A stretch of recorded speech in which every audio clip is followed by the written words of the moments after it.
Unti-unti na akong natututong bumitaw. Pinaramdam mo sa akin na parang wala na akong halaga. Na parang napakadaling balewalain ang lahat ng pagmamahal, oras, pag-aalaga at pagsisikap na buong puso kong ibinigay sa'yo. Masakit isipin na ang taong itinuring kong mundo ay nagawang iparamdam sa akin na wala lang akong naging papel sa buhay niya. Maraming beses kong pinili na umunawa, magpatawad at manatili kahit unti-unti na akong nauubos. Inisip ko noon na baka isang araw, mapansin mo rin ang lahat ng sakripisyong ginawa ko para sa atin. Pero habang tumatagal, mas lalo kong naramdaman na ako lang ang lumalaban. Masakit pero natututo na rin akong tanggapin ang katotohanan. Hindi lahat ng pagmamahal ay nasusuklian at hindi lahat ng taong mahal mo ay pipiliing manatili. Kaya kapag nalampasan ko na ang sakit na ito at tuluyan na akong nakausad, pangako, hindi na kita babalikan. Hindi dahil galit ako, kundi dahil pinili ko ng mahalin at respetuhin ang sarili ko.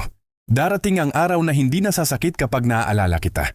Darating ang araw na hindi na kita hahanapin at hindi na rin kita hihintayin. Ang dating pangarap ko kasama ka ay magiging isa na lamang alaala ng isang kabanatang natapos na.